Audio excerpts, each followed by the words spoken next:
نبي الله السلام عليك يا حبيب الله السلام عليك. یہ ترکی دور حکومت کی مسجد نبوی شریف ہے. عثمانی دور حکومت میں مسجد نبوی شریف کے صحن شریف میں جہاں سرکار دو عالم صلی اللہ علیہ وآلہ وسلم کے قدوم مبارک لگے، اس پاک و معمر صحن حرم میں کھجوروں کا ایک باغ ہوا کرتا تھا جسے باغ سیدہ فاطمہ زہرا رضی اللہ تعالی عنہا کہا جاتا تھا. اس مقدس و معمر باغ شریف کی کھجوریں دیگر اسلامی ممالک سے آنے والے سربراہان اور سلاطین کو بطور تحفہ پیش کی جاتی. اس وقت یہاں ایک کنواں بھی ہوا کرتا تھا. عثمانی دور حکومت کے خاتمہ کے بعد اس باغ سیدہ فاطمہ زہرا سلام اللہ علیہا اور اس مقدس و معمر کنویں کو ختم کر دیا گیا. اس باغ سیدہ فاطمہ زہرا رضی اللہ تعالی عنہا میں املی اور بیر کے درخت بھی ہوا کرتے تھے.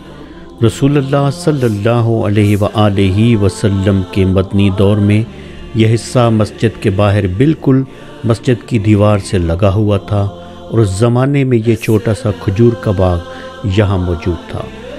مسجد نبوی کی توسیع کے بعد یہ باغ مسجد کے اندر آ گیا اور مسجد نبوی شریف کی جدید سعودی تعمیر سے قبل تک یہ باغ نشانی کے طور پر مسجد کے صحن میں موجود تھا. تیر کی مدد سے میں نے اس مقام کو دکھایا ہے. یہاں یہ باغ موجود تھا. آپ خود اندازہ لگا سکتے ہیں کہ روزہ رسول صلی اللہ علیہ وآلہ وسلم سے کس قدر نزدیک یہ باغ موجود تھا.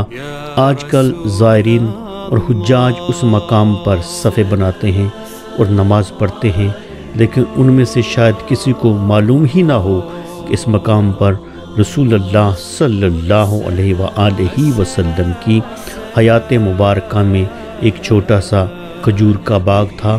اس باغ کا نام باغ سیدہ فاطمہ زہرا رضی اللہ تعالی عنہا تھا. اس باغیچے کا نام کونین کی شہزادی سیدہ فاطمہ زہرا رضی اللہ تعالی عنہا کے نام سے کیوں منسوب ہے، اس کا ذکر میری نظر سے گزرنے والی کتابوں میں وضاحت کے ساتھ نہیں آیا ہے. تاہم غالب امکان یہی ہے کہ یہ مسجد نبوی شریف سے متصل وہ باغیچہ ہے جہاں بی بی سیدہ فاطمہ زہرا رضی اللہ تعالی عنہا اپنے بچپن کے زمانے میں اپنی سہیلیوں کے ساتھ کھیلا کرتی ہوں گی. تاہم اس باغیچے کے متعلق کتابوں میں یہ ضرور مذکور ہے کہ مسجد نبوی صلی اللہ علیہ وآلہ وسلم میں اسلامی تاریخ کی پہلی درسگاہ صفہ چبوترا، جہاں دن کے وقت طالب علم دین، قرآن اور احادیث کی تعلیم حاصل کرتے تھے، اور رات کو یہ چبوترا بے آسرا لوگوں کی اور مسافروں کی آرام گاہ بن جاتا تھا. یہ وہ دور تھا جب مسلمان غربت کی زندگی گزار رہے تھے. اس موقع پر ان طالب علموں اور اہل صفہ کے مسافروں اور یہاں قیام کرنے والے غرباء اور بے گھر افراد کے لیے اہل مدینہ جو کھجوریں بھیجا کرتے تھے، ان کی گٹھلیوں کو مسجد سے ملے ہوئے اس مقام پر دبا دیا جاتا تھا تاکہ یہاں چند کھجوروں کے درخت اگ آئیں اور ان غرباء اور وہ جو اسٹوڈنٹس دین کی تعلیم حاصل کر رہے تھے اور اس کے علاوہ جو ضرورت مند لوگ وہاں کے قیام کیا کرتے تھے، ان کی خوراک کا مستقل انتظام ہو سکے. یہی مقام بعد میں بوستان فاطمہ رضی اللہ تعالی عنہا کے نام سے مشہور ہوا. اللہم صلی علی سیدنا حبیبنا محمد و آلہ و صحبہ وسلم.